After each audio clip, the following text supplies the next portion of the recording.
Hello, everybody. Hello, hello. Hold on. Yeah, I think that level is okay for the music. Maybe? Question mark? Maybe. How's it going, everybody? Hello. Refreshed after the nap or extra tired? Oh my god. I hate napping in her bed by accident. So I'm late because I'm a half an hour late to my Thanksgiving stream. Because I fell asleep in my kid's bed, which I've been doing more and more frequently because sometimes it's like the only way to get her to go to sleep is to model the behavior of being like, and I'm going to sleep now. I'm not playing with you anymore. There's no games happening right now because it's sleep time. See, I'm going to sleep. Good night. And I actually sleep. And then I actually sleep. And the worst part is that when I wake up, I'm so disoriented. Every single time I wake up in her bed, I'm like, oh my god, what time is it? Where am I? Am I supposed to be doing something? It's the worst. So I literally woke up and I was like, oh, I fell asleep in her bed again. I fell asleep in her bed again. What day is it? It's Thanksgiving. I'm streaming. Just came in short waves.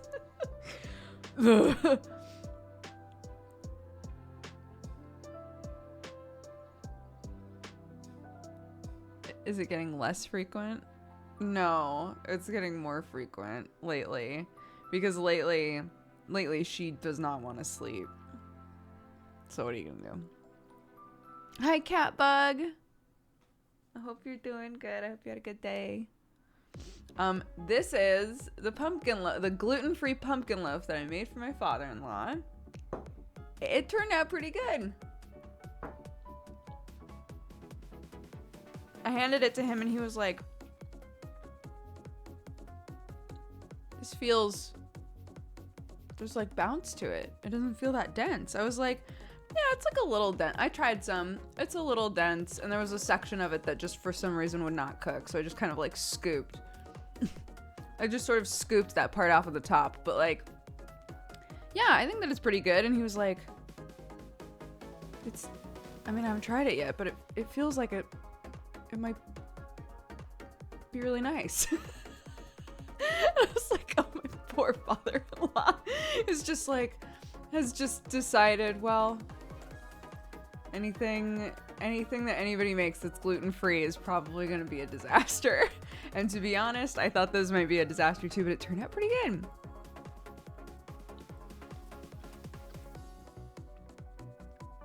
I think part of what helped is that there is a shit ton of pumpkin puree in this.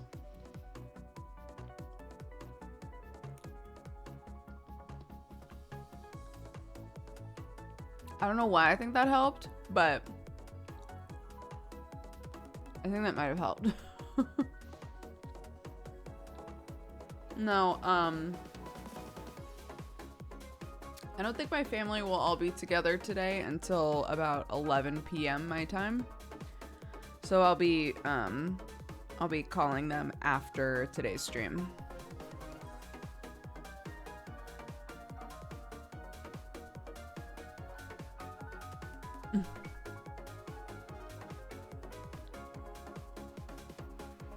But today was okay. I was a little sad. I spent most of the day making these dang old pies. So I didn't realize one of the pastry sheets that I had bought was puff pastry. So we had a hilarious situation where Clarky and I had made a bunch of these pies. They're very cute, by the way, but they're all wrapped up or eaten now. So they turned out good. But we wound up going with 2-inch rounds. So they're like this big. They're very cute. And they're good. They're tasty. Or like 2 bites to eat, basically. So I was like, that's fine. I'm cool with that. And then and then made a bunch of them accidentally out of puff pastry from the freezer. They were still delicious. But puff pastry ain't short crust. And the short crust ones stayed about like fairly similar to 2-inch rounds. And the puff pastry ones went. So they're tall and about this. They're little towers. They're so funny. So I was like, okay, that's fine. Because some of these are for children, right? So what I'm going to do is I'm going to pretend this was all on purpose. And each one of these little care packs that I put together is going to have big ones for the adults and tiny ones for kids. And it all worked out. I gave some to our lovely neighbors. And they complimented my pastry, and I didn't have the heart to tell them it's store-bought. So I just said thank you. But yeah, it all went fine.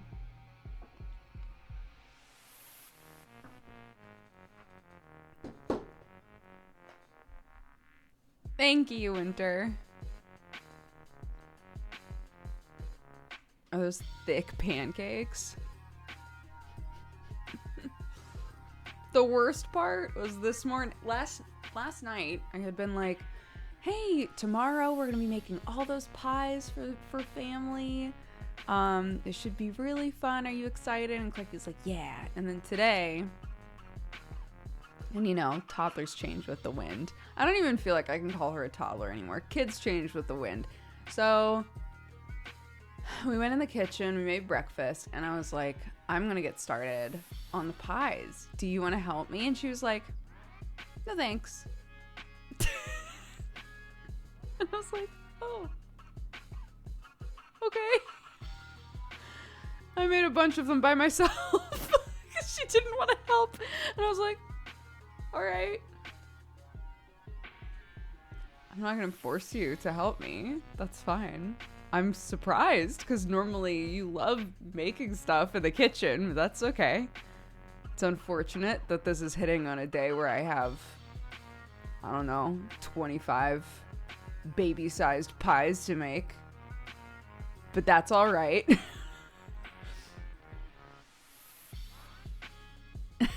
Yeah, come on, Clark. Come on.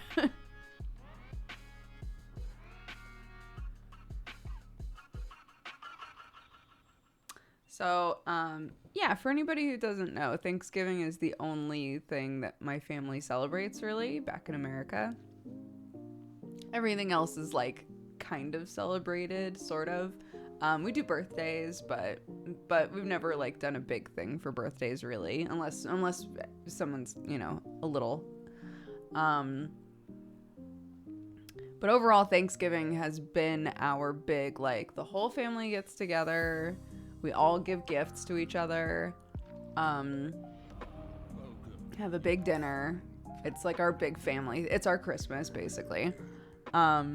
So it's very sad for me 2 years in a row to not be there. But it's not a situation that I can change. I just have to be patient. So, yeah, so that's why today is weird for me.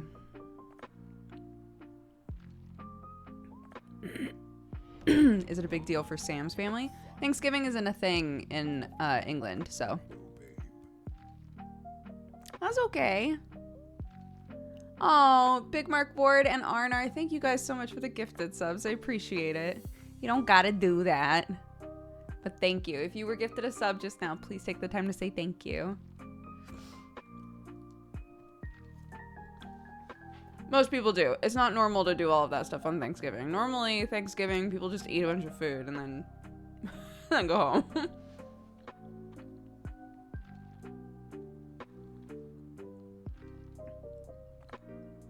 It started off because I used to live in America. I live in England now because I'm married to an Englishman. And we moved here once we had a kid.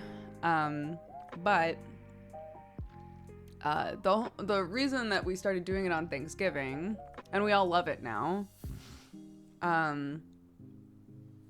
is my dad's birthday is on the 1st of December, and my sister's birthday is on the 3rd of December. So when the family would get together for Thanksgiving, when I was like a little kid, remember my sister is 17 years older than me. So, and my nephew is almost my same age. So, everybody would get together for Thanksgiving, and at a certain point, they were like, oh, well, we should just give gifts to Dad and Chrissy, because the whole family's together anyway, so we can treat Thanksgiving kind of like their birthdays. And,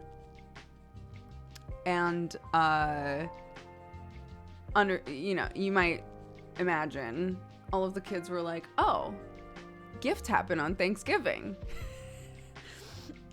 And some of the adults were like, no, that's not, well, well, I mean, they could. Sure. So it turned into, okay, Dad and Chrissy get big gifts because it's their birthday, and everybody else gets something little. And as the rest of us got older, we all started like, getting each other stuff instead of them being like, okay, we'll placate the kids by giving them something little. Okay, Catbug, have a good night. Thank you for swinging by. Yeah, and now it's turned into my dad and my sister still get their birthday presents on the day because, again, we're all together anyway. And we all give something little to each other. So. Okay, thank you, Catbug.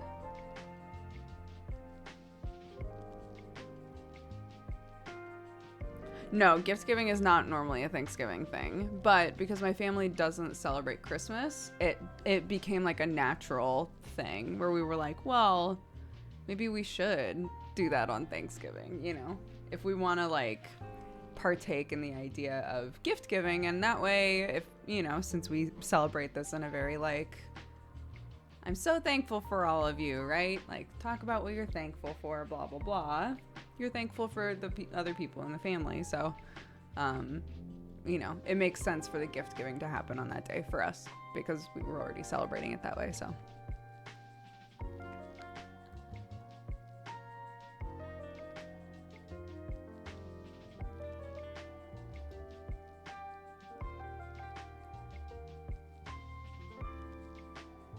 I'm going to cut down and just send Christmas cards this year. Yeah, do what works for you.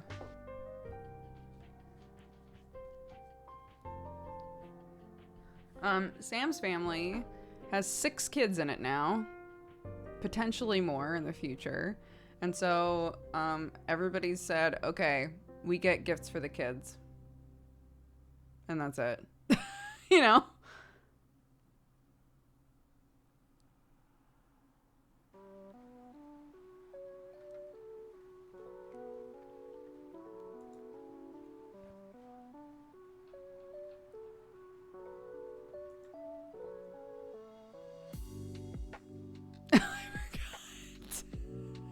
Before I fell asleep in Sam's bed, Sam in Clarky's bed, I had sent Sam a message that said, so to avoid bedtime, our daughter so far has laid 10 eggs, gave them all nests, and named them.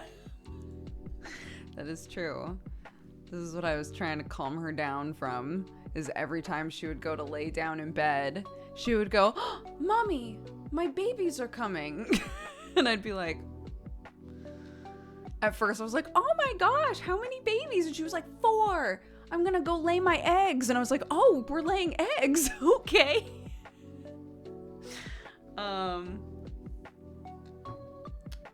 And so she laid all of her eggs and made them all a nest, and then they all hatched, and then she brought them all into bed and she named all of them. And I was like, well, that was a very cute, silly thing that we've done. So now we can snuggle up with our new babies, I guess, and go to sleep. And so she laid there for a second, and she kept like occasionally rolling over and going, what's that, darling? What's that, sweetie? What do you need? Do you need water? And I was like, well, at least she's staying in bed. And then suddenly she got stir crazy and was like, oh, Mommy, more babies are coming. And I was like, ugh. She just did the whole process over again. And I was like, oh my God. I know, it's very cute. Watching your kid basically role play as you. It's very funny.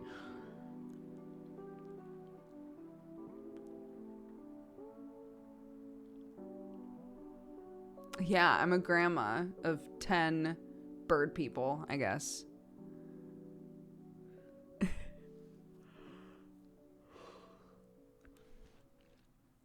And she gave, oh my God, that first batch. Those are the only ones that really got names, was the first batch of 4.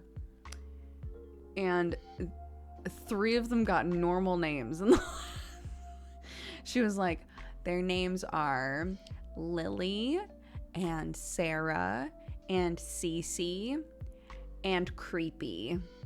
And I was like, one of those is not right. Ashley, thank you so much for the raid. Oh my gosh. Bring the crabs. Bring the crabs. Hello, everybody. Welcome. Welcome, raiders. Hi, if you don't know me, I'm Dodger. I do a lot of sitting around with a cup of coffee and talking about life. I'm currently talking about how my kid, I live in England, so it's nighttime. My kid was putting off bedtime by laying lots of eggs, and they all hatched, and she gave them names and put them to bed. And I'm a grandmother now of bird people, I guess. And her naming conventions were a little skewed, so.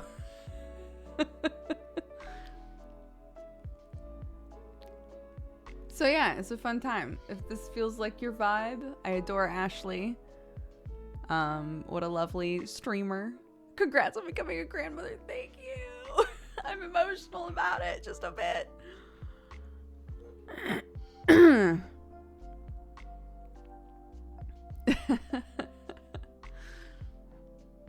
Yeah, welcome. This is a par sort of conversation.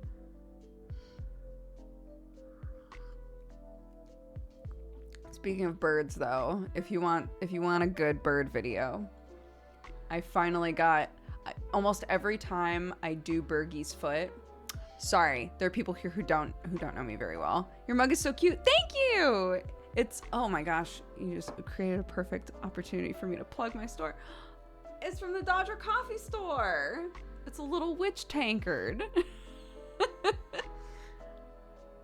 Actually, I think the like Black Friday sale in the Dodger Coffee Shop is live, I think, if you're interested in any of that stuff. So there you go. They are limited stock, but we have plenty of them currently, so don't worry too much. What was I going to say? Oh, so for anybody, sale starts in 2 hours. Thank you. For anybody who doesn't know, I have 3 chickens. I adore them. One of them has what's called bumblefoot, which is like a bacterial infection that can happen in their feet that makes their feet swell up, and they basically get like an abscess. It's very sad. I took her into the vet because she was limping, and they basically said, here's a painkiller, here's like an anti-inflammatory, give this to her over the next week, and soak the foot every day and wrap it up. Well, they didn't tell me to wrap it up, but I do wrap it up because it seems to make sense to me. So, so I've been doing that with this chicken for a month. There hasn't been a whole lot of progress. It hasn't changed a ton, so I'm definitely going to bring her back in and see what they think. If I should just keep doing it, I'm fine with that. For the reason I'm about to state. But we've been doing it for so long now. It's so easy. I just go out there, I give the chickens a snack. She starts eating it. If I walk up, she just kind of squats down and waits for me to pick her up. I take her into the kitchen. I've already got the water and everything all ready to go, right? It's like a warm Epsom salt bath for her feeties. I put her feet in and she just lays down in it and closes her eyes. And it's so cute. I don't even have to hold on to her. She's just like, time for my spa treatment. She loves it.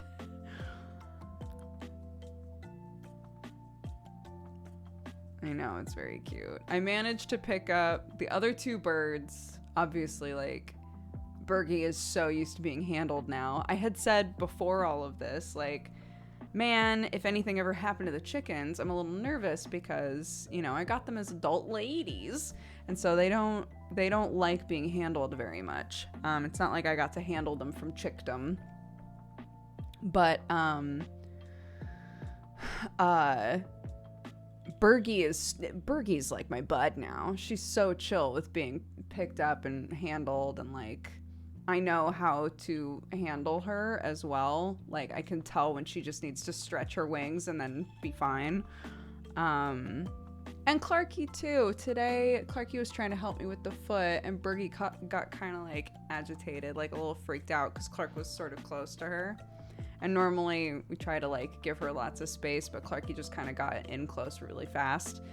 And Bergie kind of like did this with her feet, and Clark goes, she scratched me. And I was like, she did. Well, I know she didn't do it on purpose, honey. And Clarky was like, I know, she was just scared.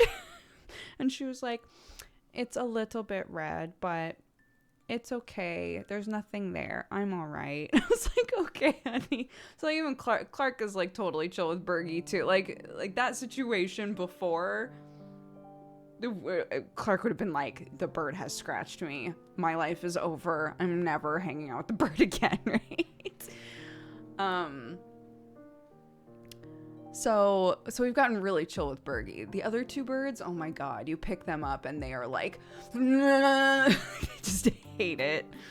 But I've now like gotten to the point where I'm like, I need to pick them up occasionally and check their feet, because I don't want to get to this point again where I look at one of the birds and I'm like, are you limping? Like, where did this come from? If I can catch this stuff early on, then all of this like soaking and treatment and stuff will actually help a ton. So, like if you catch it early, right, you can like do some good progress with that.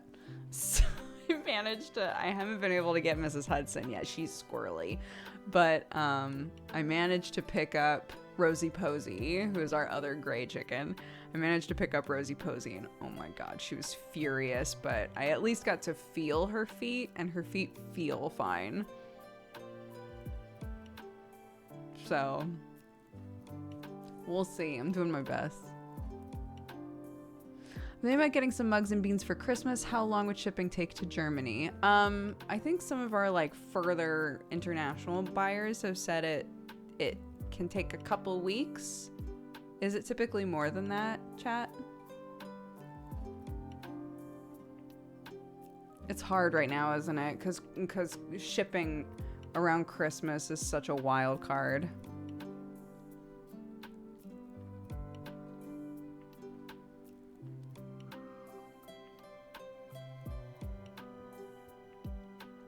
We're only allowed to treat birds in the car park now. Oh, are you a vet? I at least got to feel her feet. What a line to come into. I know. I'm basically feeling for her. With Bumblefoot, they have like a tiny black scab on their foot. And that's where the infection is. That's like the wound that got infected, right? So I basically was just feeling her feet to see if I could feel a scab. And I didn't feel anything, but oh my God, she was so mad. She was like, put me down. Put me down. Bumblefoot is a fantastic. It's like when I got Sherlock. Sherlock is my older cat. He's the first cat that I ever owned. And when I got him, they were like, just so you know, he has Khaleesi virus. And I was like, he has Mother of Dragons virus? That's wild. And obviously now I know that's like an immune disorder that some cats get.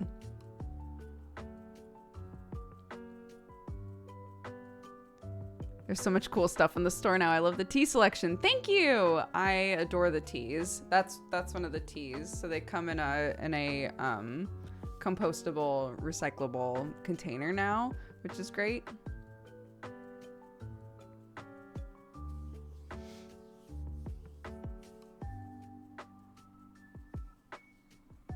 The teas that are currently available are English breakfast, raspberry honey, the watermelon oolong, which is amazing, delicious, and then the chai. It's like a masala style chai.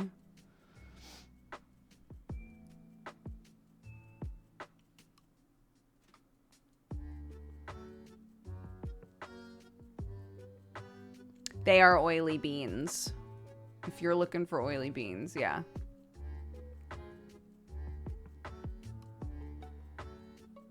You gotta have that oil.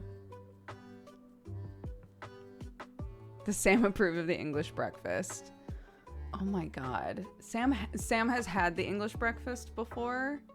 He liked it.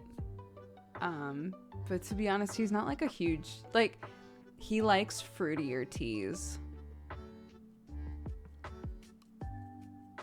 Somehow I feel like I've seen you before. Maybe. If you ever watched Co-optional Podcast, I was one of the 3 hosts on Co-optional Podcast.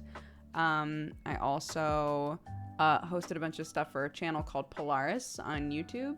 I did a daily news show called Daily Bite and like a big group game show called Friend Zone. And I used to have a YouTube channel called Press Hard to Continue. So might be any of that stuff. Maybe. I'm also on a bunch of D&D stuff. I don't know. But I'm mostly here.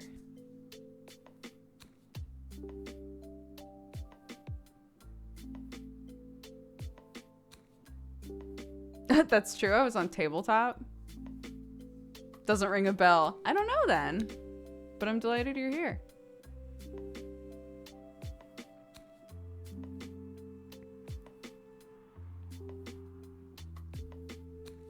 The nostalgia. I know, it's crazy.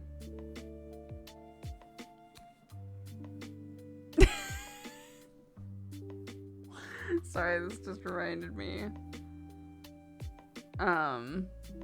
Wednesday was not a very good day for me. I had to do a bunch of stuff for my residency, and it was extremely stressful, and I like cried in front of a person at the biometrics place, and like it was bad. Our car was dying constantly, which our car has now finally been looked at. We like the second I got home basically took it in to get looked at and got a call that was like, you need to sell this car immediately. So anyways, everything's fine, but I came home. My husband Sam is the love of my life, and it doesn't matter how in sync you are with another person. Sometimes they will think that you need something completely different from what you actually need in the moment, right? Communication is very important in those situations. So I came home and I was like, honey, I just had the worst time. I'm gonna tell you all about it. And he was like, okay. So I just unloaded like all this stuff, and Sam was just kind of nodding along, and then there was a long pause, and he goes, there's a long pause, and he goes, did you know that Alex got asked to sign a Friend Zone CD? And I was like, Yeah, I did know that. He was like, it's pretty funny, right?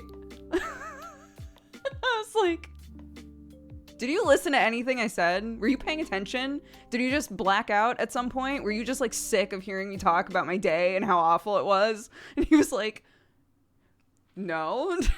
He was like, I was trying to tell you a funny thing to maybe distract you. I thought maybe that would be helpful to like think about a funny thing. And I was like, no, that's not what I wanted. He was like, okay, what did you need, honey? I was like, I needed a hug, and I needed to be told, honey, that sounds like it was a terrible day. I'm so sorry you had to do that by yourself, but it's all done now, and I'm very glad you're home. That's what I wanted. And he was like, okay. So he came over and he hugged me. And he was like, honey, I'm really sorry you had such a terrible day. I love you very much. I'm glad that it's all over, and I'm glad you're home. And tonight we can do anything that you'd like, whatever will make you happy. And I was like, okay, thank you.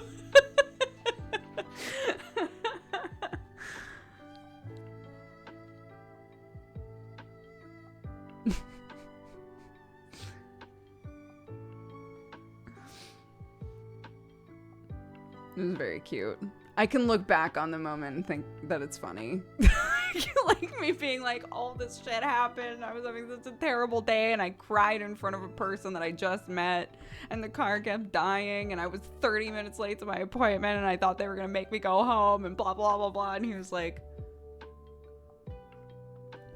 but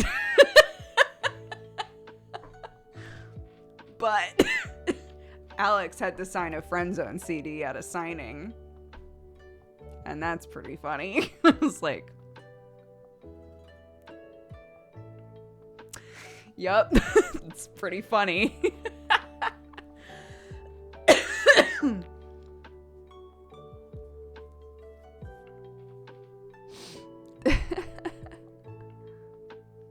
Yeah, absolutely. I totally understand where he was coming from. It was just in that moment, that was not what I wanted, you know? And you can't expect people to always read your mind on what they need.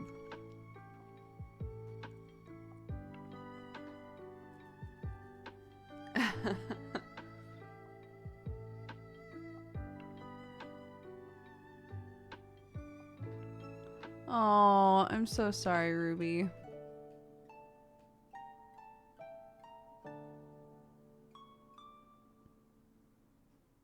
Big hugs.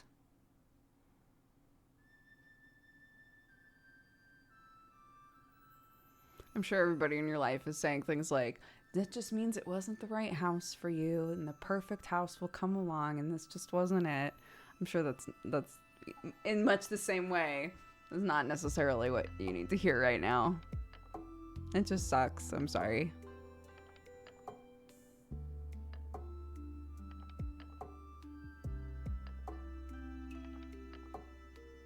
I swear the Sam command changes every week. It depends on if Alex is in chat or not. If Alex is in chat and we say something about Sam, he'll change it. He'll add on to it.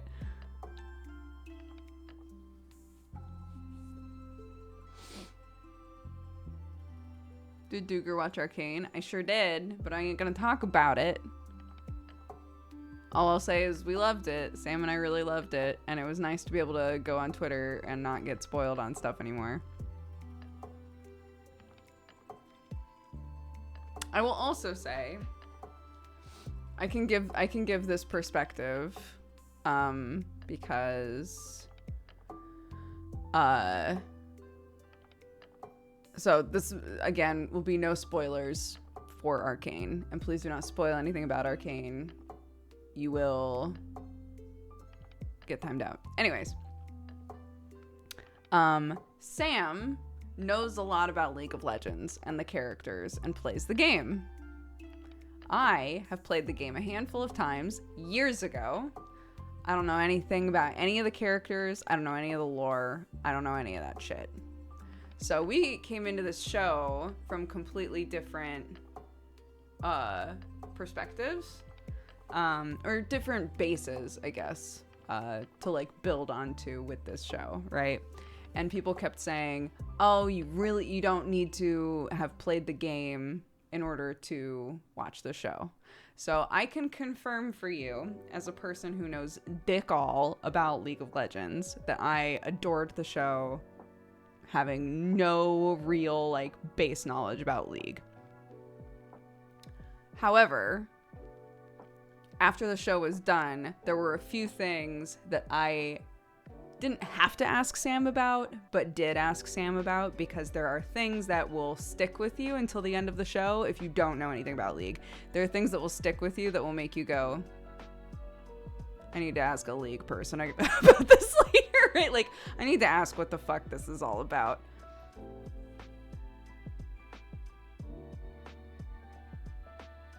But it's a great show, I think. Yeah, really, really well done. And somebody said that season 2's already been greenlit, which I'm not surprised about, so. I love Arcane and I've never played LOL. Yeah, I really liked it.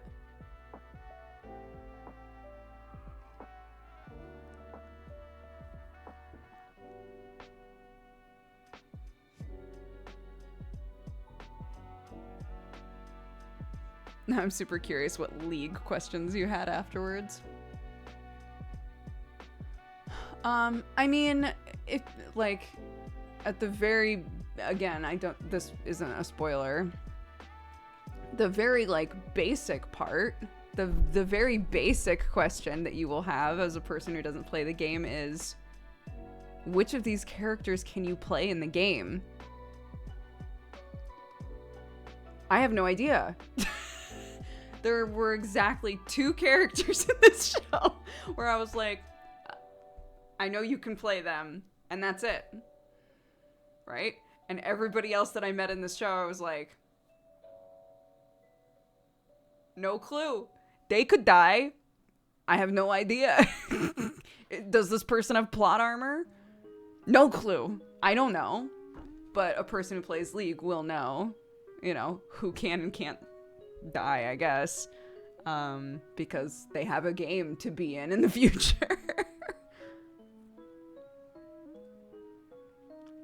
Anyways, we can direct into something else, because I feel like we're like starting to get into nitties, into the point where somebody is gonna spoil a thing, and I don't want to like breadcrumb people into that by accident. So we can talk about something else. But yeah, it's a very good show, really, really good as a person who knows nothing about League. So.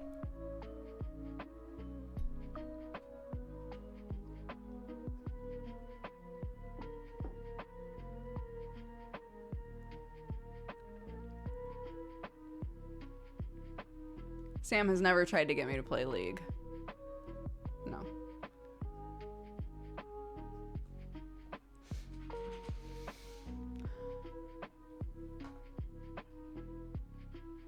Watched any other good shows recently? We started to watch Odd Taxi. We watched the first episode of Odd Taxi. It was a little too sleepy for when we tried to watch it, if that makes sense.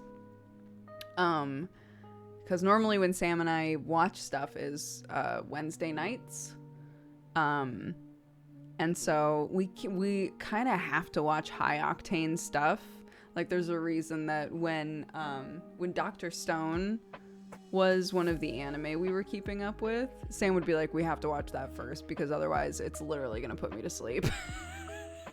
Like, we have to watch stuff that has a bit more excitement to it, or one of us is probably gonna fall asleep. So we watched the first episode of Odd Taxi on Gmart's recommendation, and I found it interesting, but Sam and I were knocked out, like, by the end of the first episode, and I was like, nope, we can't watch this right now.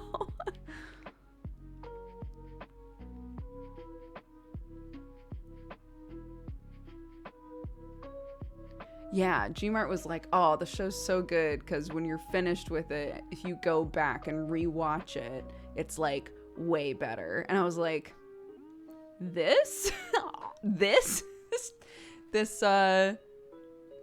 show about this Zootopia ass anime? Okay. Interesting.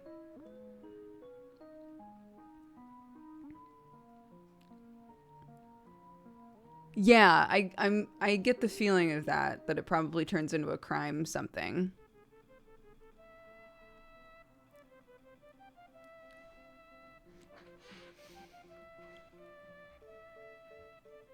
I almost never rewatch anime.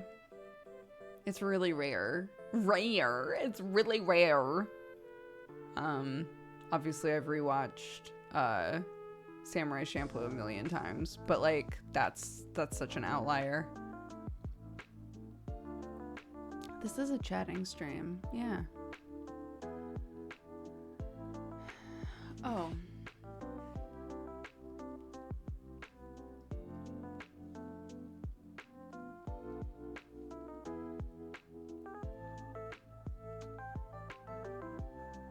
Sorry.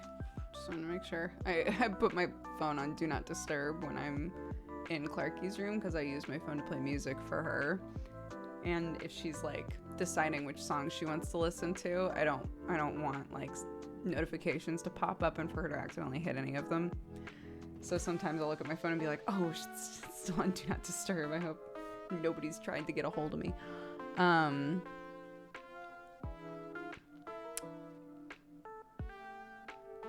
don't remember what we were talking about. That's okay though. No, I still haven't watched Cowboy Bebop, but what I have said is that I am not emotionally invested in Cowboy Bebop in the way that a lot of people I know are. And so I think I'll probably like it just fine. There are enough people that I know who have been like, it's not that bad, that I'll probably enjoy it and have no problems with it. Or maybe like minimal problems with it. Because I'm not going to be somebody who watches it and goes, they massacred my boy, right? Like, it's an anime that I really like, but it's not like near and dear, you know?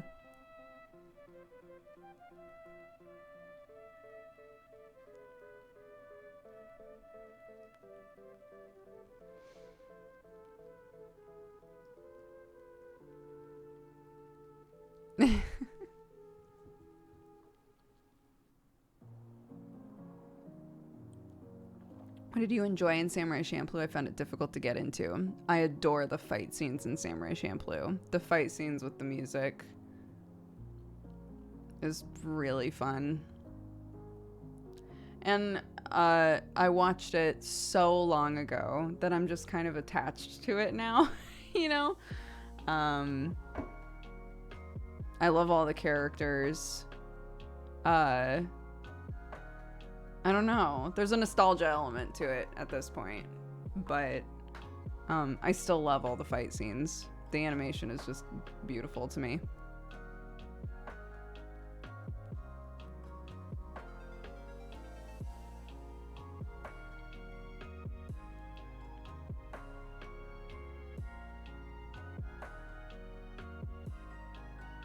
I actually think, yeah, the Samurai Champloo dub, I want to say was one of the first dubs that I ever heard where I really loved it.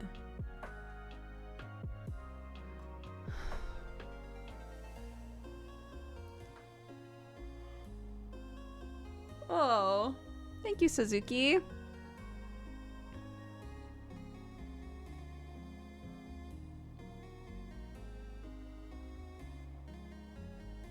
I know. Yeah, we've talked about that a few times, Winter, like how easy it is for people to find anime now. It's so easy to recommend something for someone to watch, and like, I mean, every streaming service has a decent amount of anime available on it.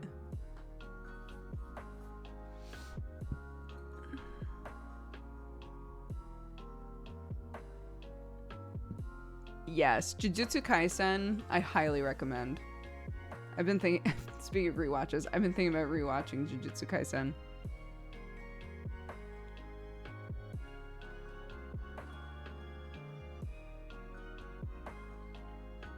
Gotta get ready to help with dinner. Have a great rest of the stream. Bye, Death Jr. Have a good dinner.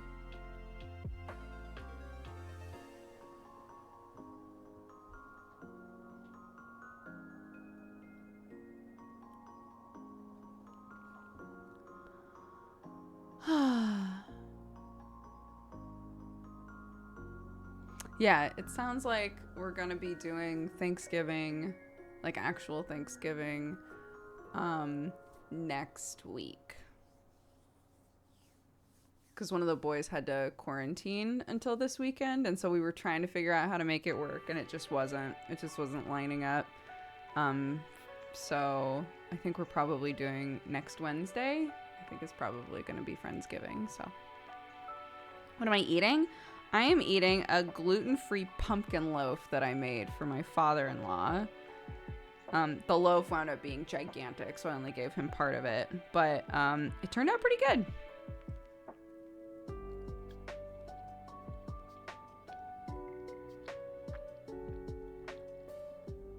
England doesn't celebrate it. People are celebrating it with me because I'm a sad bitch. Because I'm moping around being like, it's fine. I could be in America right now with my family, but it's okay. I'll see them next year. So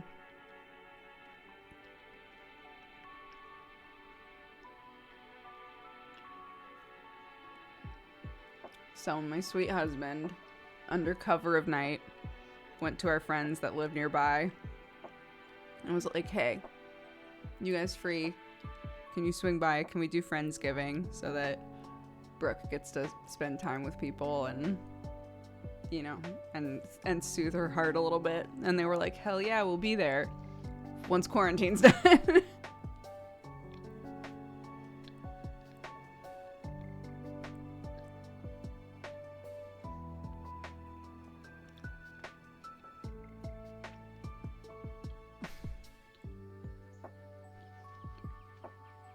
I talk all the time about how sweet our neighbors are.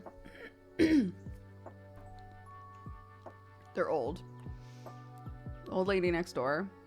We had our gate open because there's been work being done on the house. They put their bins out. I've said before, sometimes Sam and I miss bin day.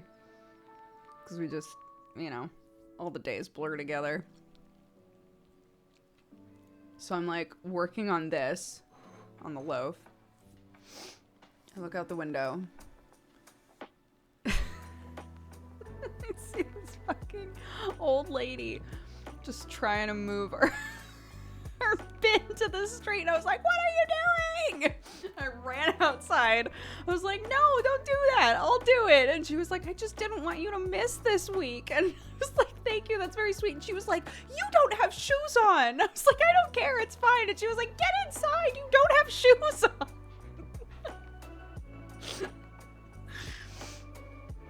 So I'm like arguing with this little old lady next door.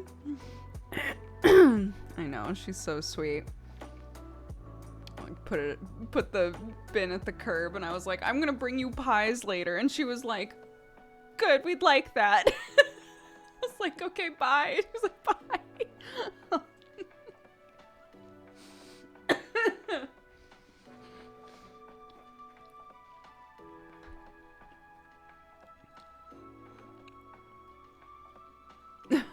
It's so cute.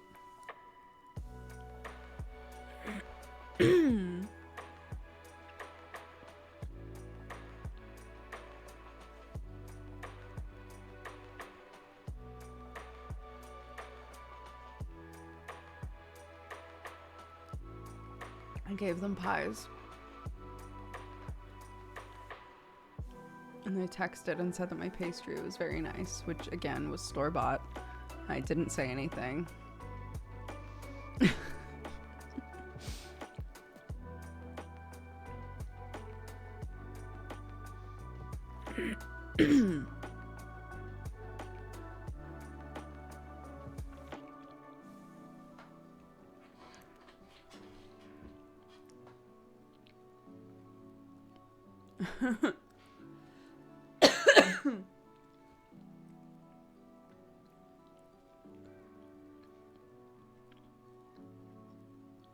Setting a dangerous precedent.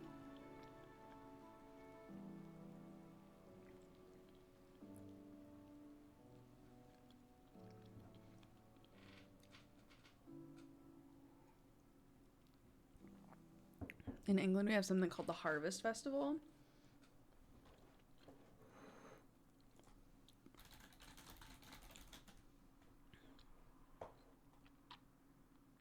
Oh, in Germany, the Harvest Festival is October 2nd, apparently. How is Harvest Festival celebrated in the UK?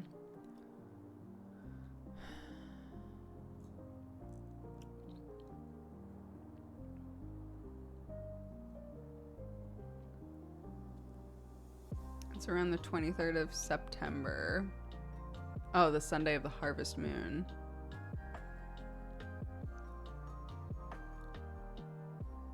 The word harvest is derived from the Old English word herfest, which means autumn, which is the season when food is gathered off the land. Right.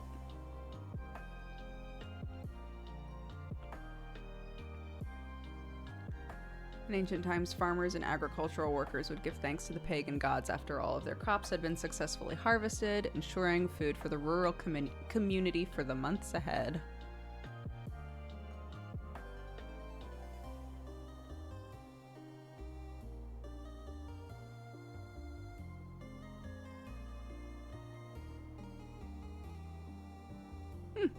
There you go.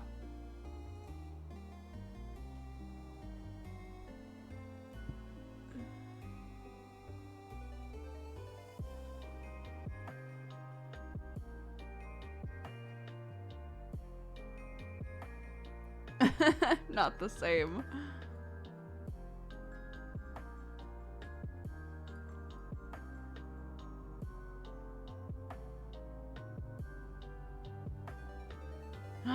Yes. Oh, what good games. Crazy Miner said I got Hades and Celeste off of the Steam sale. Yes, good.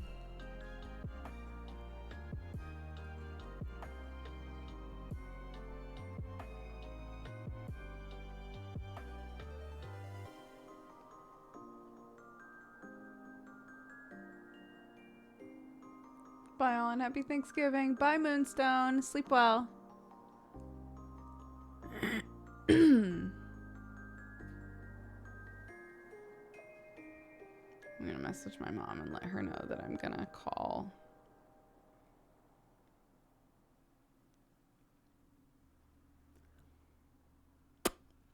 In like an hour. Can I call in an hour?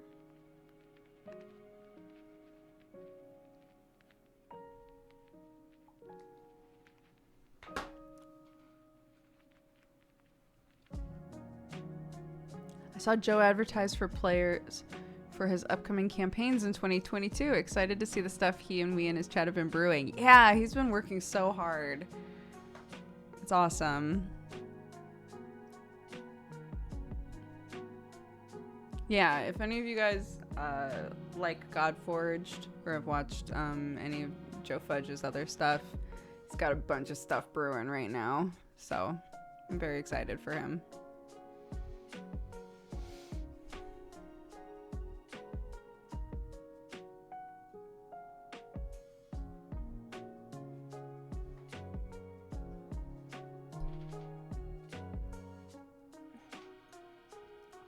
Am I gonna catch up on Godforged if he makes a new show? To be fair, I believe that they're separate things. So if you want to just focus on Godforged, you can.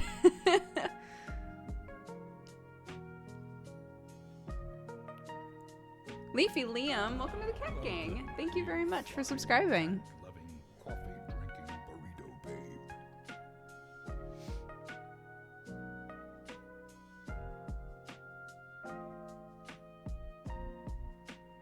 That's true. He has made summary episodes for Godforged.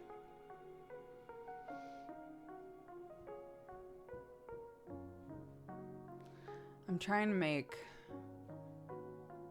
in my quest to just like, I guess, stockpile a bunch of different characters to pull from when I'm asked to be in shows. I'm trying to think of like an interesting way to play an artificer. I'm not totally sure. The like nugget of the idea is like a full support artificer, because you could be an artificer that like basically buffs everybody's weapons and things. So I'm like, how do I play to that, but still be useful in actual battle? I've gone on a spree of making backups now, and now I have too many.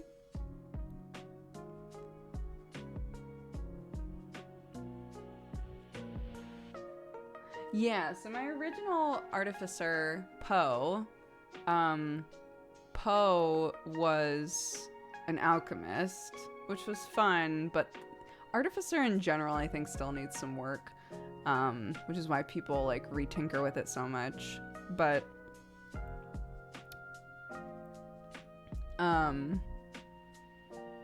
yeah, I wouldn't want to go the alchemist route again. I would want it to be more like engineer-y focused. You decide what kind of warlock you're playing in phase 3. I can't believe this call out culture in my chat.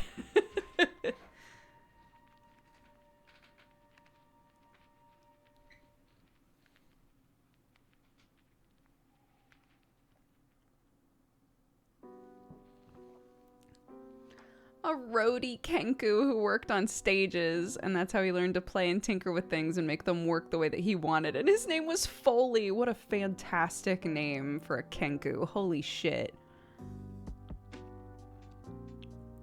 That's amazing. Thank you, Tone McStone. Happy Thanksgiving.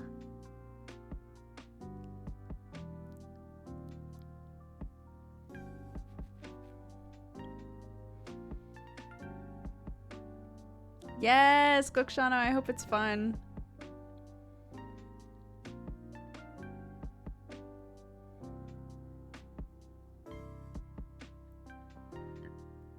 Yeah, my most fleshed out backups right now are used to be a guard in a random town. That one. Basically a dumb cop. Used to be a guard in a random town and got pulled into shenanigans. My tanky tiefling.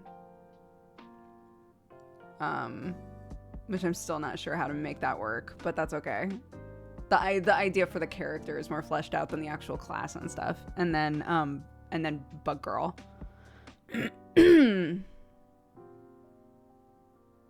But now my brain's like, but Artificer.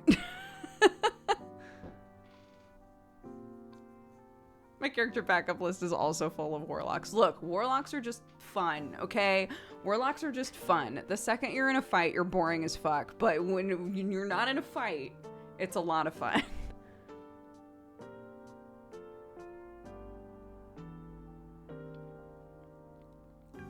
You made a disco dum-dum D&D character? Oh my god, kind of.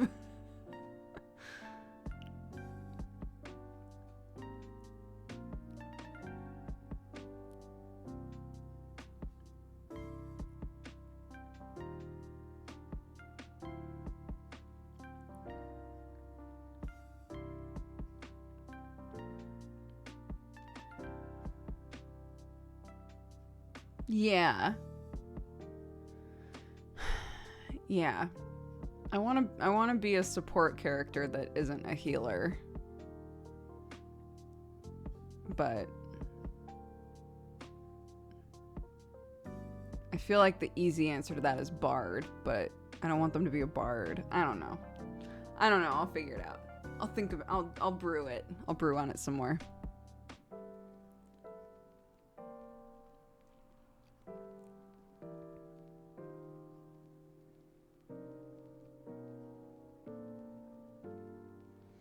I feel like I would like the Warlock playstyle, but I can never figure out a backstory that works for me RP-wise. I really like Warlocks because the relationship between you and your patron can be anything. Right? Do they hate you? Do they love you? Do you hate them? Do you love them? is this like a passed down lineage thing? Did they reach out a hand when you were literally desperate? Like there are so many options there for like why a super powerful being would give you power, and it doesn't have to be for a good reason. I just think they're neat.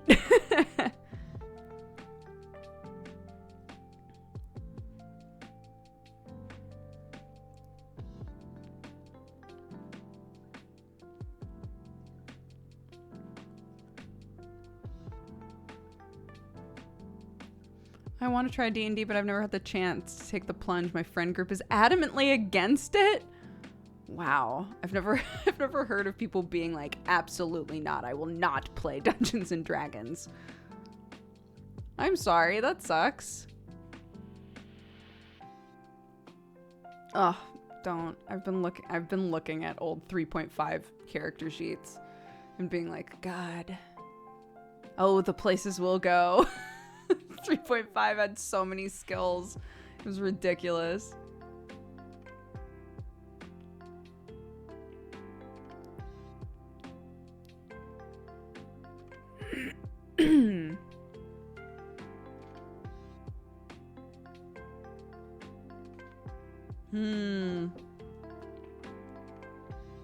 That's very cool.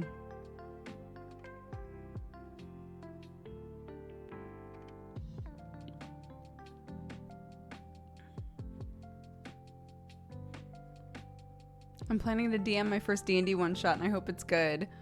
Look, at the end of the day, you will learn a lot doing a one-shot. And if there's anything that I've learned, it's that I will DM and think to myself, like, God, that was fun, but there's a lot of stuff that I really should have done differently there that, I really need to improve in X, Y, and Z ways. And meanwhile, all of your players are like, that was fun.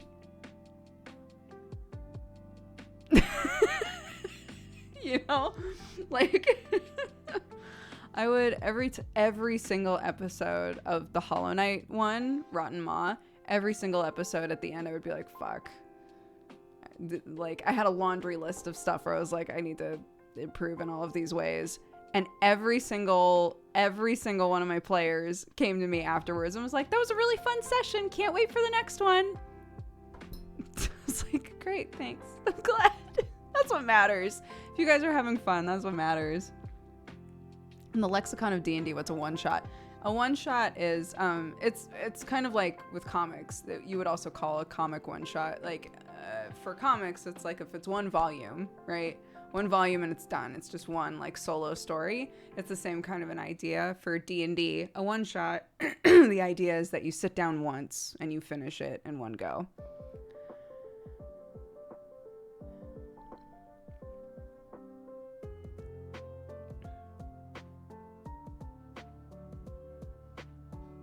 Oh, thank you. I'm so glad. A lot of people have said such sweet things about Rotting Maw.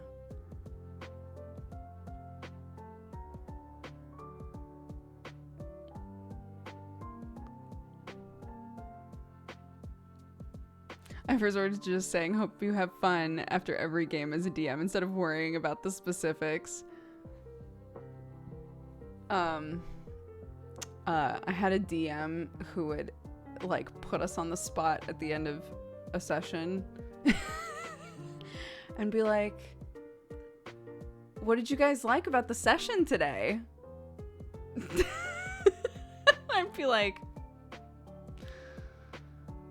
well, I don't know that I wanted to be put on the spot about it, but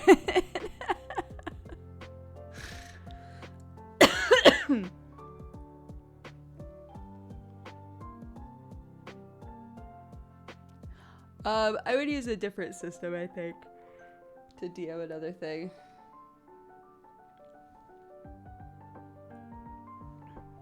Yeah, I liked it.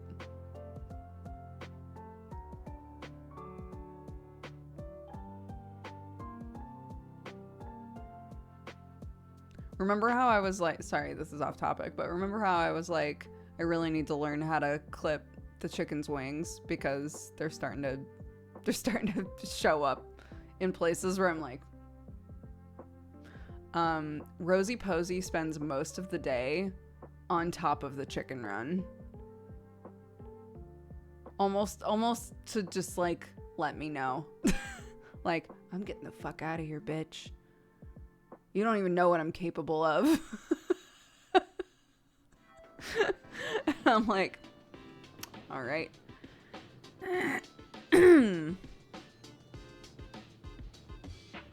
I do. So we got 3 chickens. It was recommended to us to get 3 chickens so that if 2 chickens were butting heads, the third one could play mediator. They were like, we tend to see that 3 chickens leads to a happier coop. If you're gonna get 2, just get 3. It's not like that much extra work to have 3 instead of 2, right? So we got 3, and Clarky was like, this is awesome. 1's my chicken, 1's your chicken, and 1 is Daddy's chicken. So we each got to name our chickens. So I named mine Mrs. Hudson, and Clarky named hers Rosie Posey, but also sometimes calls it Chickaletta because of fucking Paw Patrol. So we literally call it Rosie Posey Chickaletta in front of her so that we cover all the bases. But behind closed doors, I just call her Rosie Posey because that was her original name. And Sam just like put off naming his long enough that Clark named it. So she started suggesting names to him. She'd be like, Daddy, you should name it Chicky. And he was like, okay. You should name it Chickadee. He was like, all right. And then at some point she suggested Chicken Burger, and that's the one that stuck. So Bergie's full name, her full Christian name, is Chicken Burger. And someone in chat was like, you could call her Bergie, so that's what we call her. And of course, it turns out Bergie's the one with the bum foot, so we like have to say Bergie out loud all the time. And I'm like, it's not Chicken Burger anymore. Her literal name is Bergie. None of us think of her as Chicken Burger. Yeah, the name on her passport.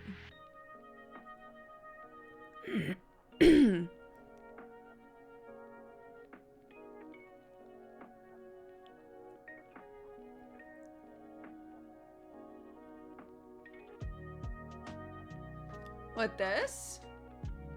Telly made that for me. That's what my little DM when we did Rotting Maw, that's what I looked like on the overlay.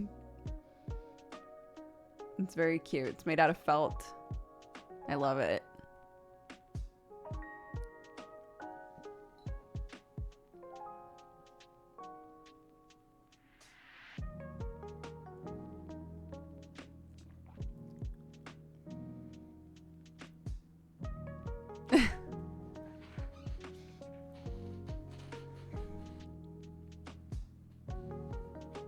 Like the post where the person was embarrassed to tell the vet that their tortoise's name was Voldatort.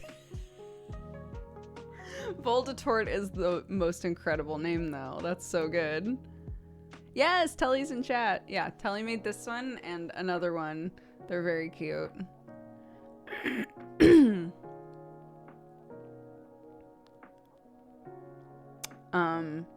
I mean, Sherlock's full name is Sherlock Cat. And Watson's full name is Watson Kitty.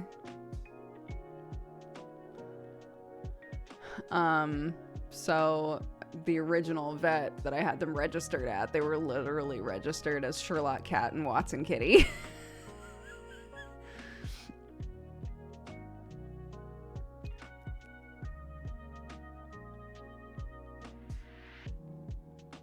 I named my mint plant Mint Eastwood. That's very cute.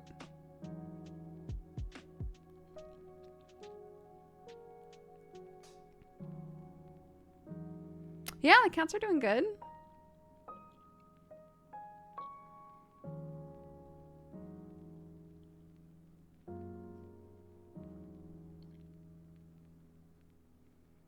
You know what's wild? You know how I was like shocked that Octomint came back to life? So I was watching a gardening video that was like, oh, if you have any mint plants, cut them all the way down because they go dormant during the winter and then they come back. So if you just cut them all the way down, they're not going to waste a bunch of energy on all the branches, and then they'll just come back when they wake up in spring. And I was like, that explains it. That explains why I thought that my mint plant was dead, and it was not. Mint will never die. I wish it would. Oh my god, half our driveway is cat mint now. Half our driveway is cat mint. It's everywhere. AKA Kristen the cat mint has gotten everywhere. My chili peppers are called Spice Girls. Yes. Oh my god, that's so good. The cats do like the cat mint. It's so weird. They don't like it on the, like, if they're near the plant itself, like the pot, they don't care. But if I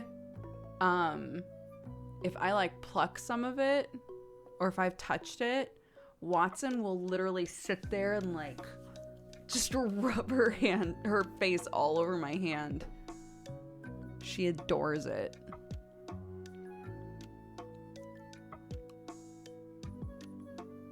I need to put some mint in my yard.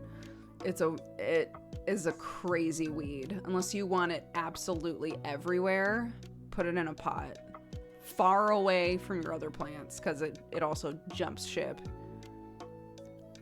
It's crazy. There's the reason that it's all over my driveway is because I have it in a pot and it just spread.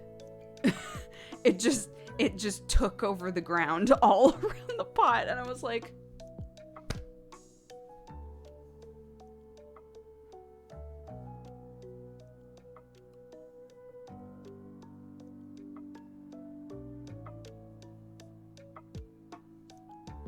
got any ideas for creative rat girl names? Oh my gosh, I named all of my rats after theater theoreticians, so my names were terrible for rats, I'm sorry.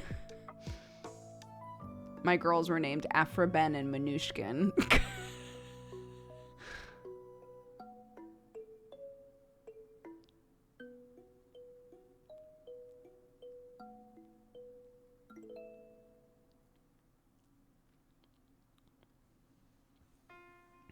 You just need Dandelion and Bamboo and watch them fight for supremacy. Fred and George are very good names for rats. Cleoratra. Cute.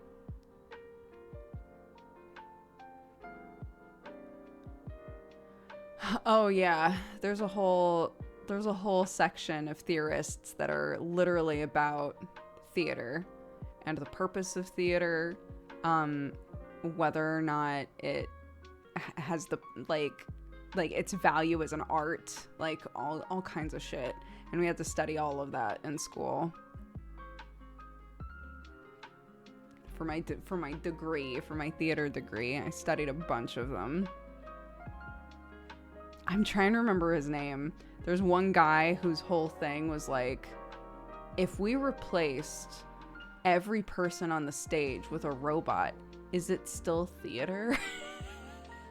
If we replaced every person on the stage with a walking, talking, empty shell, is it still theater?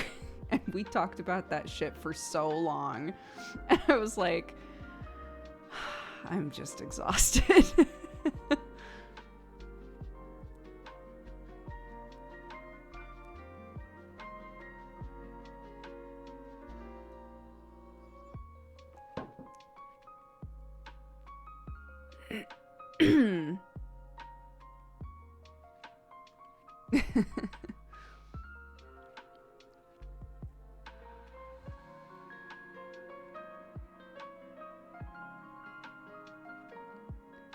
Yeah, it's the shit, what's that? What's the ship theory? The like ship of whatever. If you replace all of the ship, is it still the ship? Theseus, yeah, thank you. If you replace every bit of the ship, is it still the ship? Etc.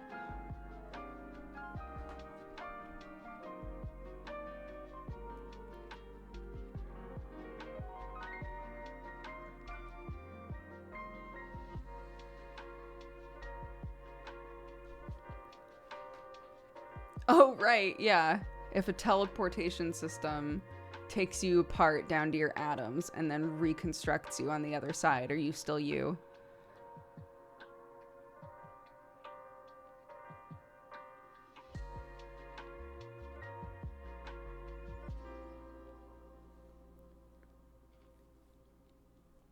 But puppets are controlled by people.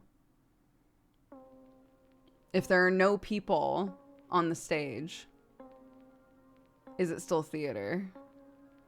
That was the question.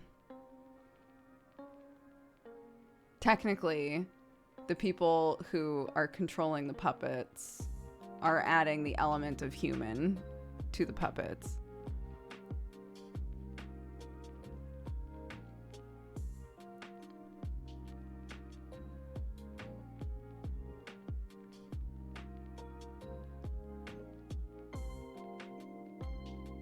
See? It's so easy. You're in my class now. Welcome to Theater Theory.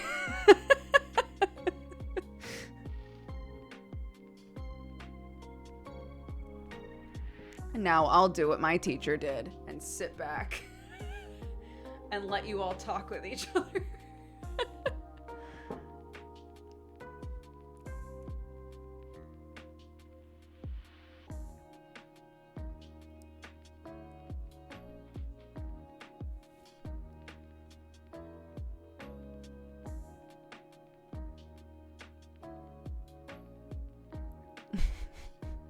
Is there going to be a test? Because I dislike tests. I also dislike tests. So you know what? No tests. Not in my class.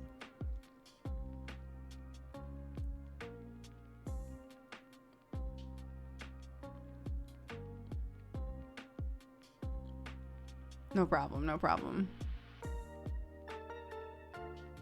Also, no homework. Whatever you don't finish, we'll make sure we get finished at the top of the next class, and then we'll do our next lecture.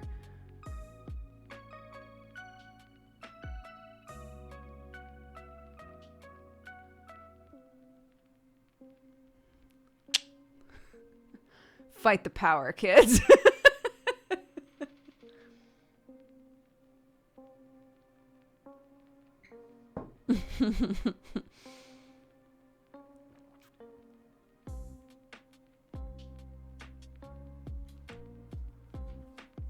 Are you still into theater? I am.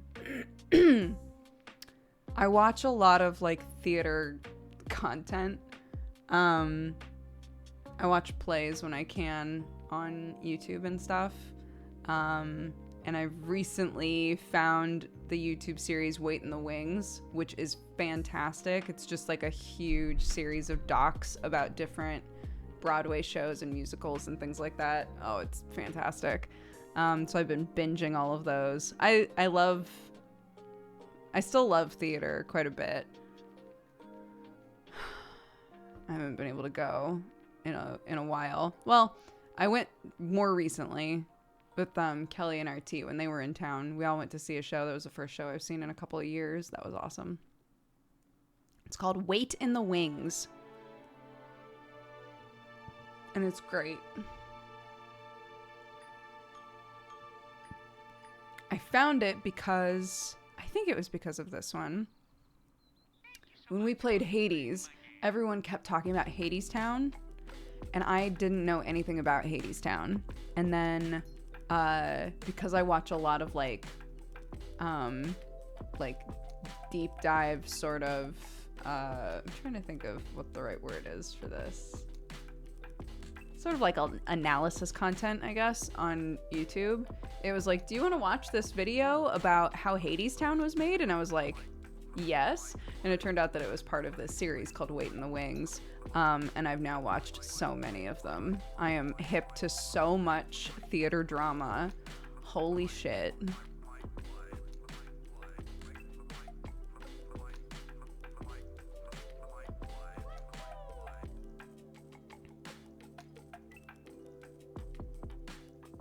Yeah, and then I was texting Jeannie last night, and Jeannie was like, sorry, I'm not responding super fast. I'm at a show, and it's intermission right now. I was like, oh, what are you seeing? And she's like, I'm seeing Hadestown. And I was like, I have not seen Hadestown yet, but I really want to now that I've watched a little doc about it. I watched a mini doc on YouTube about it, and she was like, oh my God, it's fantastic. Please send me the doc. So now she's gonna watch the doc, and I have to watch the show, and then we'll be even. Hi, John.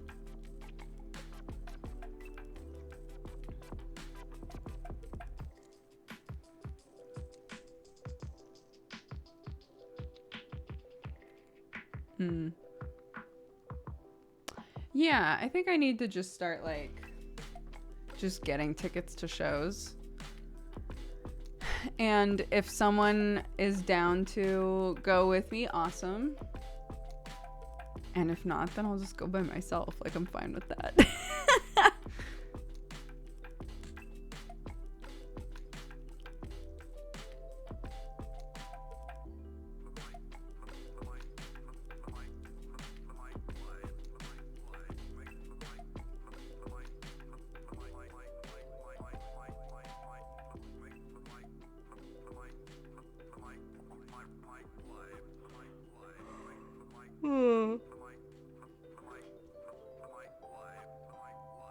I end up walking through so much of the theater district of London on my way home every day. I still have never seen Hamilton. I'm not the sort of I don't feel okay with, I feel like I'm so, I feel like a minority in this, but like, I do not feel right about listening to music for a musical I've never seen. So I don't know any of the Hamilton music. I watched this whole doc about Hadestown. I still will not listen to any of the music for it. I like refuse. Because I want to hear the music in the context of the show. I don't want to hear the music without the context. They say Alexander Hamilton a lot. I'm shocked.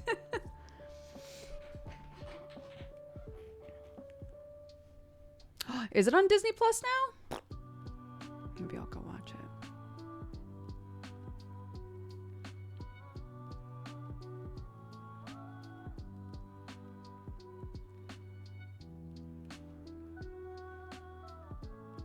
it. I went to a slightly fancy boys' school, and every day a second-year boy would take turns going to every class to be roll boy.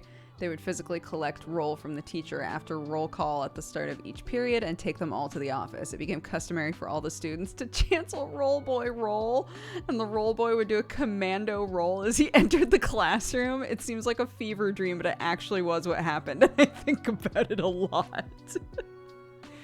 That's kind of amazing. What a story.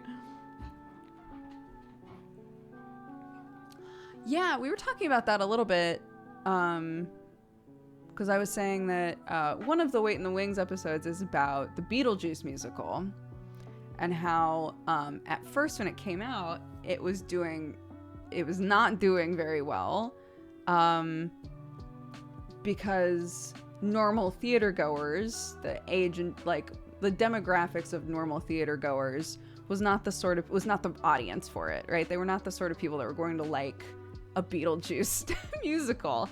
But then because of social media, all of these younger viewers started finding the music and started finding clips from the show and like the behind the scenes TikToks and stuff, and they realized like, fuck, we need to make these tickets more accessible so that younger people can come. So they like lowered the price of the tickets and made an insane amount of money.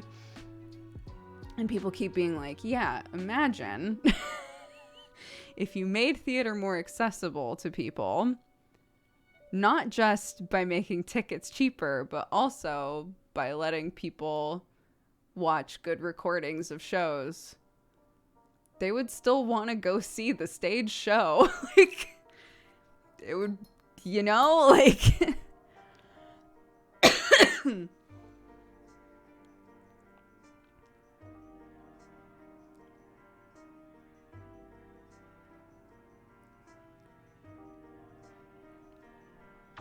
Mm-hmm. Yeah. It's crazy. They were doing incredibly well. And then the pandemic happened, and they're still waiting to see like like whether or not they can do their American tour and stuff.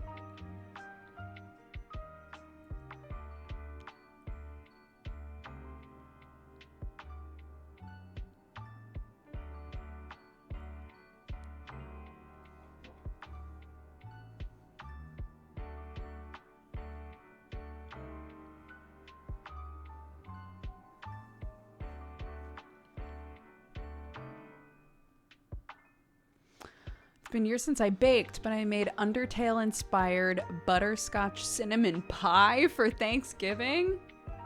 God damn.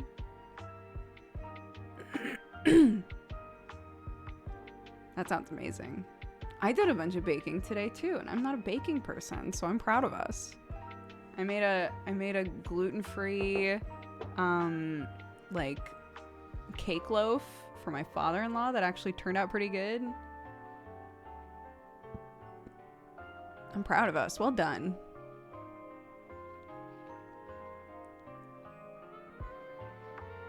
I cooked in my Instant Pot for the first time today. What'd you make?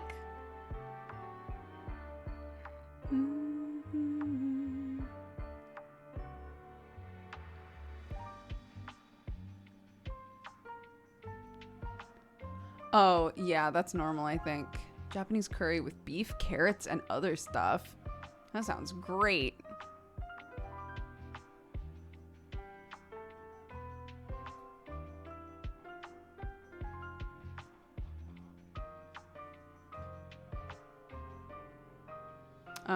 Yeah, I think that's normal in high schools, or I'm not sure where you live, if you call it high school where you are, but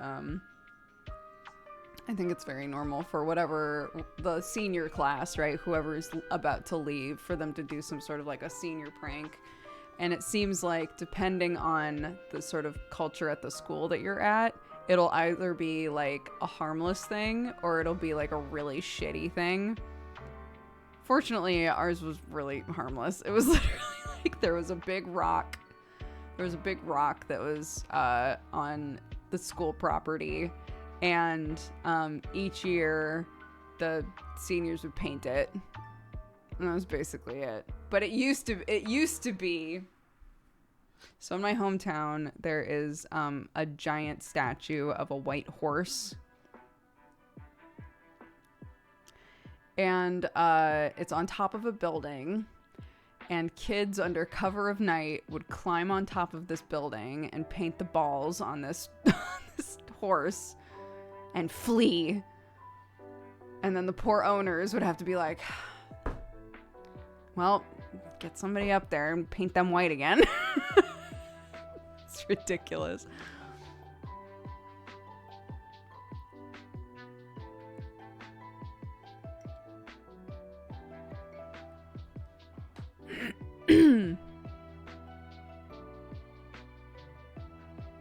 Yeah, it was very silly.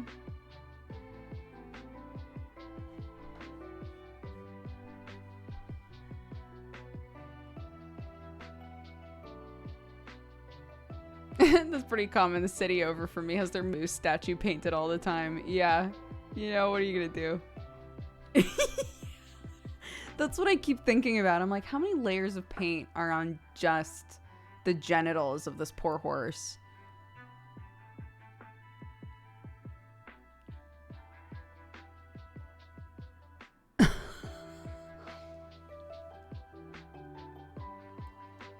So someone bought that business when I was in college. So I wasn't home at the time. Or was I already in LA? I can't remember. But I do know that I came home and I was like, where the fuck is the horse? And my mom was like, oh yeah, the horse was taken down. I was like, what? She was like, yeah, everybody's really upset about it. This is like my tiny hometown, right? And she was like, everybody is really upset about the horse. Apparently whoever like bought the business was like, get rid of the horse. It's done. And then it changed hands and changed hands and changed hands. And somehow they found the horse. Someone found the horse and put it back up there. Incredible. That horse has been through so much.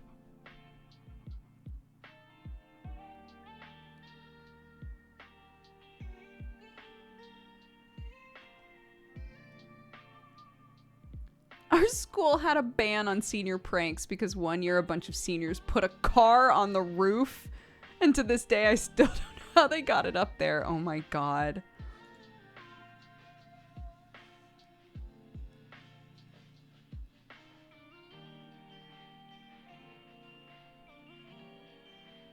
It's weird what people latch onto. It's like, if you're in a town that doesn't have that many people or like anything going on, and one of the really recognizable things when you go into town is a giant horse statue and suddenly the statue's gone. Yeah, everybody's like, where the fuck is the horse?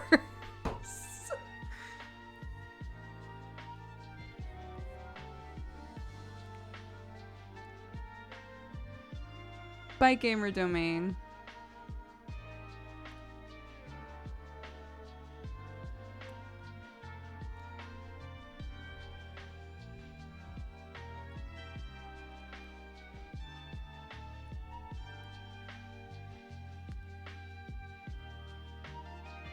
The other thing that our school did was there was a senior skip day.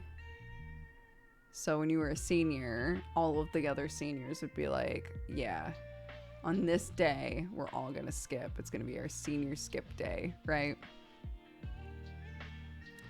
And for the entire week leading up to that day, the teachers, every class would be like, remember,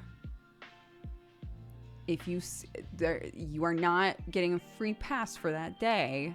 If you skip on senior skip day, it will reflect on your grade. It is not a sanctioned skip. And everybody would skip anyway. We'd all be like, yeah, okay. I'm about to graduate. It's fine.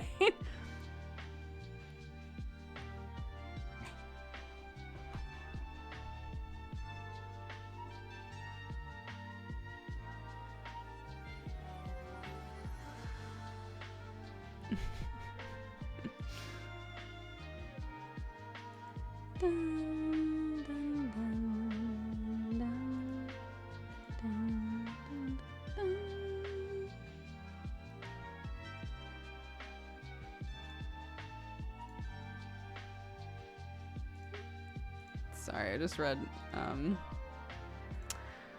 the whole group in Misdemeanor in our pirate D&D game is so fucking wholesome. Everybody's just so sweet all the time. And Massey like put in the group chat like a happy Thanksgiving message that was like, I couldn't have asked for a better crew.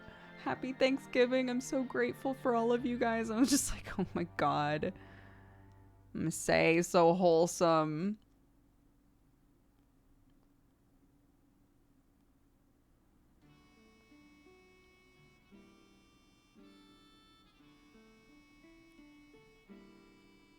Oh my gosh, amazing. Yes. I didn't know there were 2 Juliets in the world.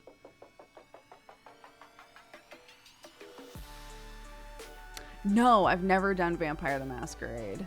But Octo has said it's very fun. He loves Vampire. Or VTM.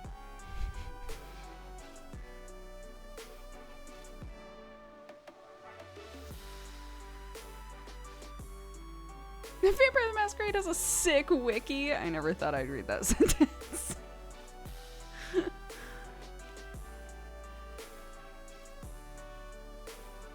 Oh, I went to mine because I had 2 teachers intentionally set tests for that day. Aw, that's no fun.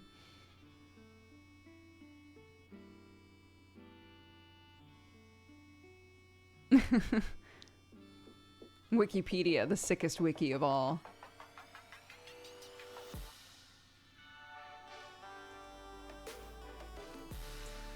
Oh my god, I've been trying to find like a bulk food store that I can go to that's like within driving distance. Like somewhere where I could like go just pick stuff up to cut down on how many deliveries I get.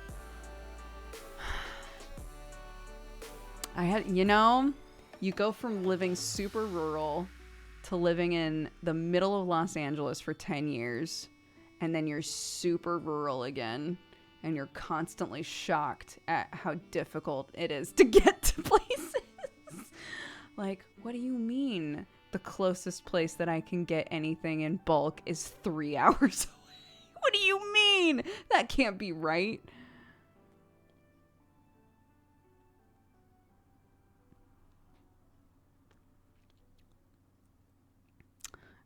Get it delivered. I guess I'll just get a delivery. It's fine. I don't think like big bulk shops are as common here as they are in America.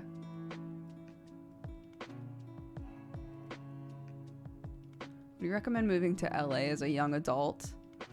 LA, it really depends. It entirely depends on like what it is that you're trying to do. Do you have anything set up? Do you have a plan? I would not move there without a plan. I moved there with a job already lined up for me. Moving there with no plan, I have seen multiple people that I know move there and move back within like a couple of months. So, what are you trying to do in LA? Why do you want to move to LA? You know? I'll never voluntarily live in a rural area ever. I love it. I'll deal with the inconveniences. I adore being in the country.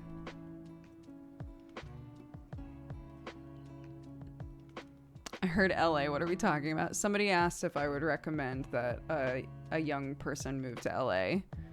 And I was saying it completely depends on what you're trying to do there, whether or not you have a job already lined up. Do you have a place to stay? Like, get all of that set up before you move, because the number of people that I've seen just like couch surf for a really long time and desperately try to find a job and eventually go, you know what? This isn't for me, is a lot. It's a lot of people.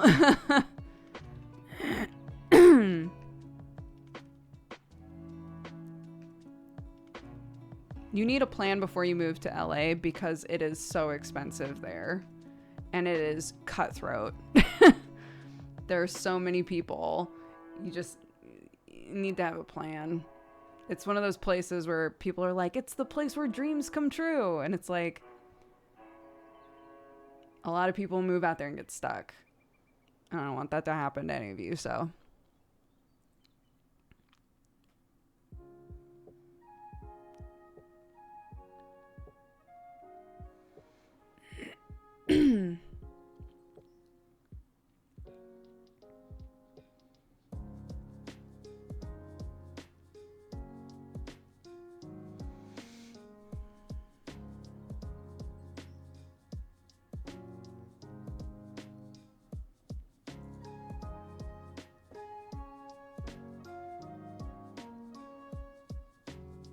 A plan to move anywhere, really. I mean, yeah, I would recommend that regardless of where you're moving, but like, The reason that I say this specifically for LA is because people get like really starry-eyed about the, you know, the potential of Hollywood and like Los Angeles, the city of dreams, blah blah blah.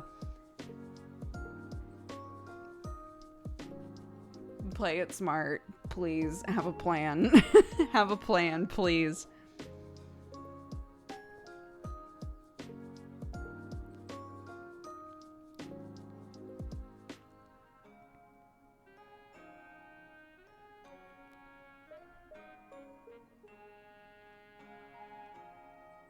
I do, yeah. I started driving here pretty soon after we moved.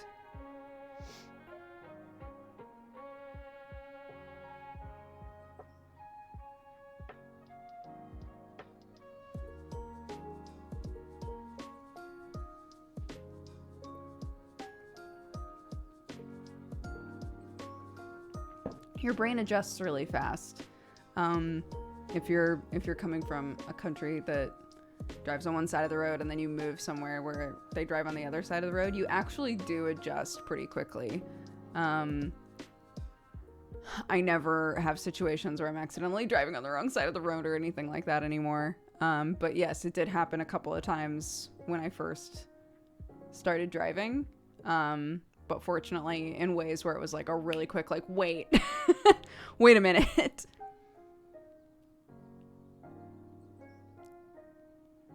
No, I don't drive manual.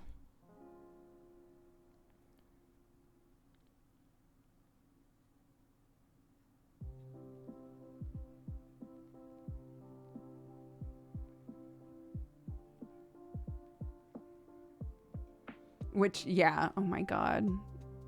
The car got looked at and he was like, okay, well, I did a full diagnostic and I can't find anything. Nothing's popping up as being wrong with this car. But if it's popping up with this message about the engine, and if it's happening more and more frequently, that means it's probably an issue that happens with Land Rovers over time. And eventually this car will just stop working. He was like, sell it as fast as you can. Don't drive it very much. Just get rid of it. Get rid of it quick and get a different car. And we were like, okay, that's not really the feedback we wanted, but okay. He was like, there's not really anything you can do about it. It's just going to die on you eventually. And it's going to cost like $7,000 to fix it, which is more than this car is worth. So just sell it. We were like, cool, thank you.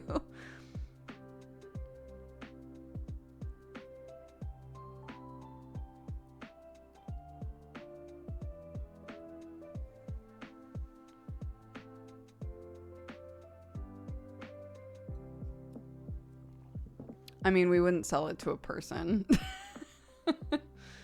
We would trade it in.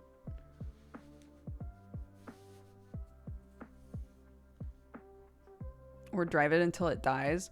Guys, this thing is cutting out in the middle of the highway constantly. This thing's cutting out in the middle of the highway. I was 30 minutes late to a really important appointment.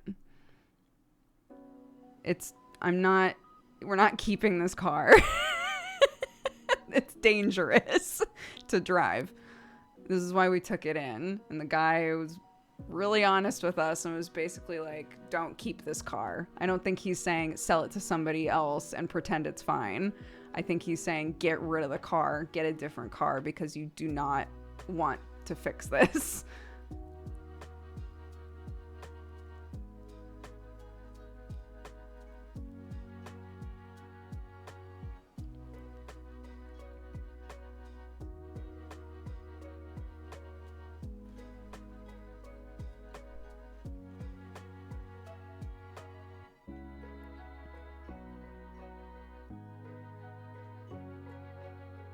Yeah, if we take it to a dealer or something, they'll still find value in it. They can use the bits and pieces and stuff, so.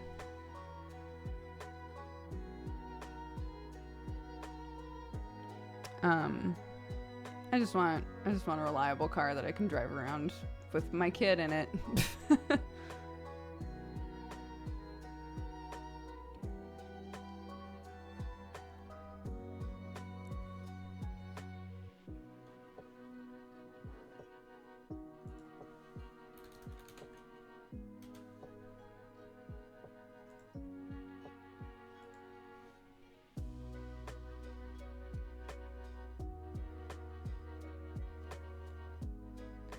Yeah, I was talking with my father-in-law, and he was like,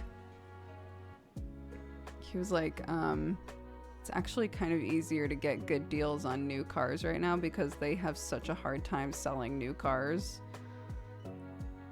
So he was like, it might be worth it to look into, because I was like, I don't want a new car. I've never once in my life considered getting a new car ever. It just doesn't, it seems like a waste of money to me. But he was like, it might be worth looking into because you might actually get a deal that is basically the same as used cars, because used cars are crazy expensive currently. So we'll see what our options are.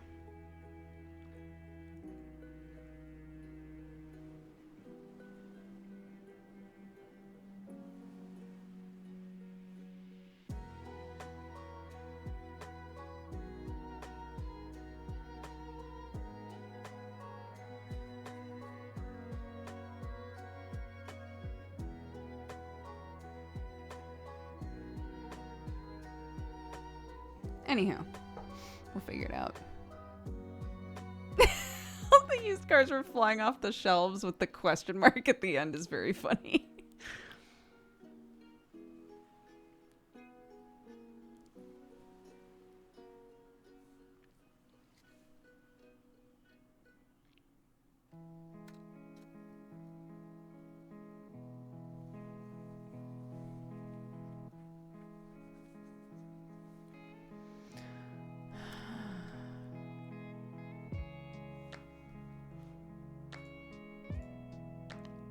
Alright, it's a little past 11. I need to call my family, so I'm gonna get going. But let's read this off. Oop, 2 days ago. Nope. And also open this up. Hey, thanks for hanging out with me, guys. Thanks for spending part of your Thanksgiving with me. I appreciate it.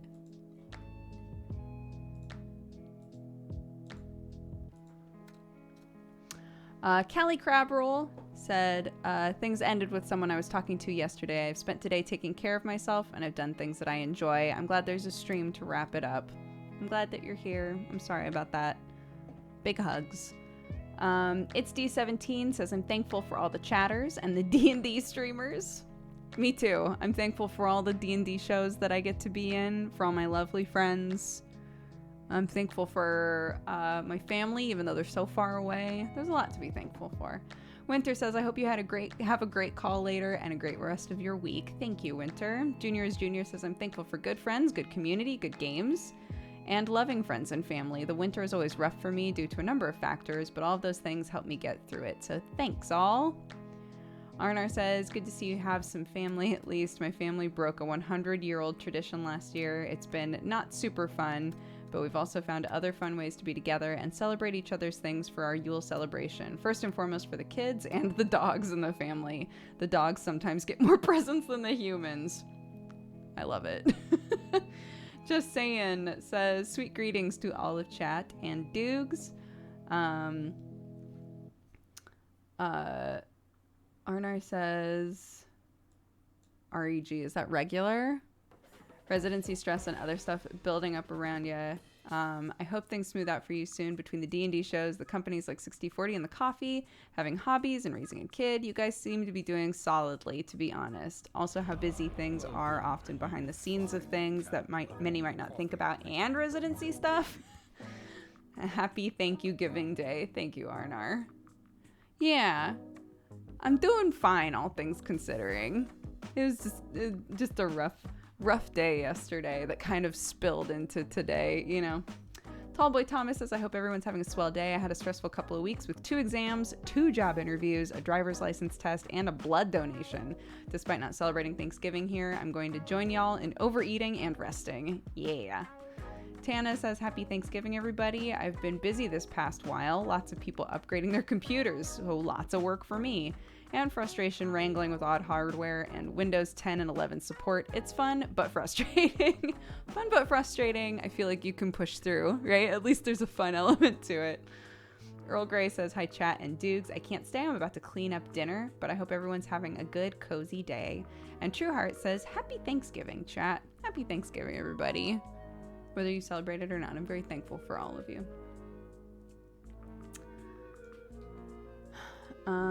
Let's see. We have a raid leader.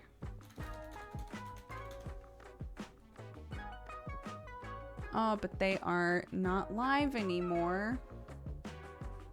So I will give your points back. Back to the misdemeanor VODs I go. Enjoy! I'll send you guys over to my sweet love then. Because I'm very thankful for him as well. I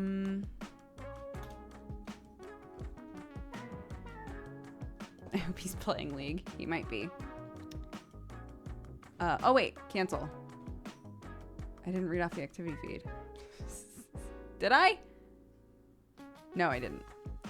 Russo Guru, thank you for the 9 months. Happy Twitch baby. Asgaram, thank you for the 15. Imaru for the 9. Happy Twitch baby. Junior is Junior for the 13. I am not 2D for the 85. Cappy J for the 8. David Maresh for the 45. Pets Play for the 45 as well. Wendy Loves You for the 67. Eric for the 45. Big Mark Ward and Arnar, thank you for the gifted subs. Androlian for the 7. Ashley, thank you again for the raid. Middle Age David, thank you for the 3 years. Happy anniversary. Thank you so much for all of the support. Freakin' Spick for the 30. Death Jr. for the 52. Double Tear Rainbow, thank you for the 1 year. Happy anniversary. Thank you for all the support and the love. Name of A, thank you for the 50 months. CF Squared for the 17. Crick Bell for the 27. Psyducky for the 4. Leafy Liam, again, welcome to the Cat Gang. Thank you so much. Oscar for the 5. Saucy Gerbil for the 2. Cheshire Pierre for the 54. Warrior Raiders for the 7. Mr. JJ for the 34. Please Say Trans Rights for the 9. Happy Twitch baby. Black Dragon for the 46. Gynax for the 47. Reddish Beard for the 50. Light for the 44. Wake for the 37. Zen Christian for the 35. Abominator. Welcome to the Cat Gang. Thank you very much. And Mika Muka, thank you for the 72. Happy 6 years. Happy anniversary. Thank you so much for all the love. And now we will raid my sweet love. There we go. Okay, I'll see you guys for our normal stream tomorrow. Thank you so much. I hope you had a good day. And that's it. Bye-bye.